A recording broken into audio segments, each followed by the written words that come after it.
What's up, YouTubers? It's eveRide, and what we have here is a black screen. This is the finale to the Utah Backcountry Discovery Route series that I put up. It is extremely raw with a lot of wind noise and not a lot of really good footage or anything like that. It's pretty anticlimactic. We did get stuck out there and had a lot of problems with water and gas and fuel. But obviously we made it out just fine, and we had a great time. At the time being, it didn't seem super serious, but if any of these problems would have been met with another problem, say I ran out of gas, then we could have been in serious trouble. Alright, so for our purposes, this may be where we camp. I don't know. But what time is it, Jay? You'll have to pardon the wind noise. 4:30? It's 4:30, so it's the hottest part of the day. We've come under this overpass and kind of this riverbed thing, and we just got off of that crazy trail that I think didn't take us anywhere we wanted to go. Yeah, it was just a big loop. And we're running out of time now. Alright, so what we have here is a backwoods or redneck. What do you think it is? Like a backwoods or redneck tire shop. Actually, it's just adventure tire shop. But here's something you could do. Find some kind of a steep bank and dig out a little in the back, dig out a lot in the front, and bam, you've got yourself a way to change your tire, which is actually a really cool idea. So good idea, Jay.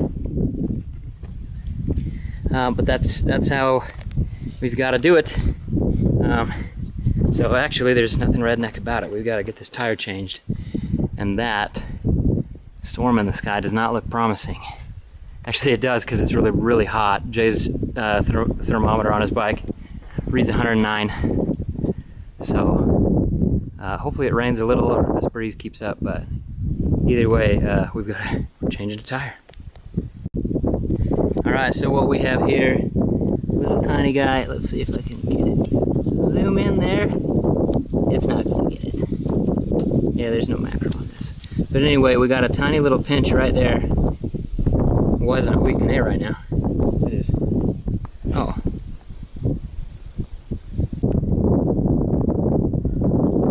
Yeah. I hope that works.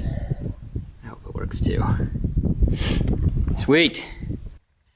Alright, so here's Jay pulling out of his awesome, I don't know what to call it, redneck tire chock. We've got problems. This was the last of the GoPro battery, by the way. I had to switch the backup. He's gonna dump right. There you go. Cool. I can't really see it. I'm gonna put this. I can't really see down in there. What happened here was I transferred Jay way too much fuel. I know a way that I can.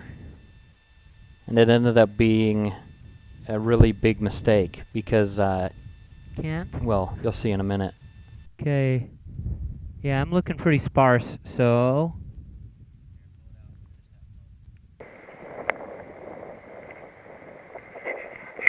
alright, so here's what we have going on. We got the bike tire fixed and repaired, but we used this slime scab that didn't work. Boo. So it's still leaking air, and it leaked a lot of air, and Jay's got to change the tire again. He's drinking his energy drink right now. What I'm going to do is go north and get gasoline and water, and then come back here and have water and gas for Jay. So sweet. Dang, so don't trust the slime scabs, they don't work. Yeah, don't trust the slime scabs. And another thing that you probably want to do is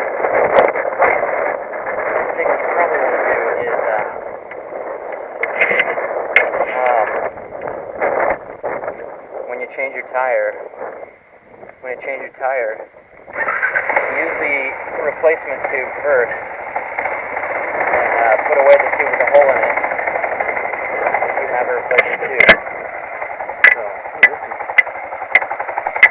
the Oregon Scientific ATC or ATK9000 or whatever it is has the worst audio known to man. The video's not too bad, but the audio is terrible. So anyway, this is on the way to town. I had no idea where I was going. It started hailing, and yeah, here I am pulling off of the exit. I sat there at an intersection for a long time waiting for somebody to come by, probably about an hour and a half, because there was a T. There was a T in the road, and I had no idea which way to go. And out there, it's, you know, it could be 50 miles before your next town or whatever. So somebody came by, and I said, hey, my brother's back there. We're stranded. We're out of gas. Which way is the nearest gas station? And they told me. So I came this way, and as I was coming off of the off-ramp there, I was sputtering. I'd already turned the gas over to reserve, and I just kind of sputtered into town, cruise mode. That's why I took that corner so wide. Yeah, had to fill it up, and then right here, this is one of our biggest problems with this whole trip. We had a water filter, and so we figured, well, any water source is going to be a clean water source. And so literally that yellow bottle that you see was our only packable water. We thought we would just stop for water whenever we needed it to, and you know, in Moab that's not going to happen. You've got to take a lot of water. But anyway, right here I was so out of it and so thirsty and pretty much brain dead that I didn't know the camera was on. I was just kind of moseying through. And then up here I start filling up our makeshift water bottle, one of them which we found is just trash in the river, but I was like, well, I need something to get water back to Jay. I started filling these up, and then I finally take off my helmet when I realize it's on, and I just chugged almost that whole thing and then just started puking my guts out. And then after I was done puking, I drank it again and held it down, and then it worked out all right. But anyway, things were pretty bad with the lack of water that entire day. Here I am coming back. Now here's the problem, is I didn't make a note of where I had left Jay. That was a big mistake, and so I just kind of flew by the seat of my pants. Here I am holding my hand up, and there's really not that much resistance coming backwards, but from right to left, the wind was insane. I couldn't find Jay, and I never remember seeing this, but coming up here, this is really weird, and I never saw it while I was riding. I only saw it in the video afterwards. But look, right there. Did you read that? I said, don't panic. Is that crazy or what? So as I was riding back into the storm, and all this lightning and thunder and stuff, and little bits of rain, you know, there's this little message in the road that I never saw, but saw later. Don't panic. But anyway.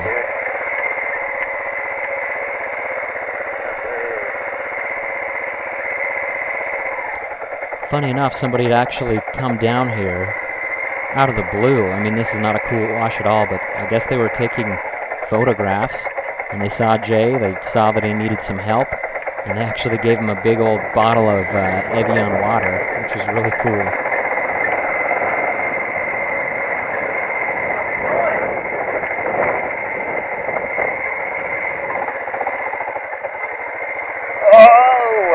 There's the turning radius on the KLR, and it's packed to the gills. All right.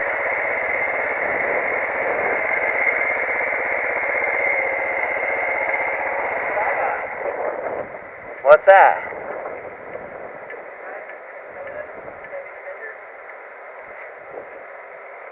They gave you water? Yeah, they came by and they're like, came down, they're like, dude, you need help? I was like, no, I'm just changing my tire. And like, as I'm working, I started feeling lightheaded. I like, go at them. And they're like, you sure? I was like, do you have any water? They're like, yeah. Whoa, that is. Their car and did they come? Wait, they like came down here? Yeah, they came down there just looking at the riverbed. Huh.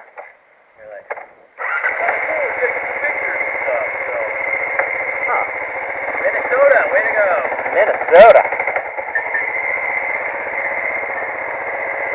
to those Minnesotans.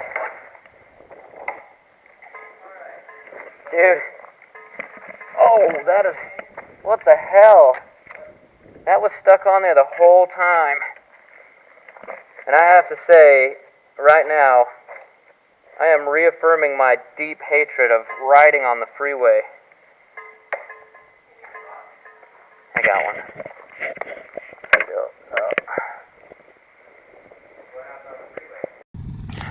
So here's the beautiful sky behind us. Huge, crazy rainstorm. There's the beautiful sunset. And just amazing clouds and amazing view.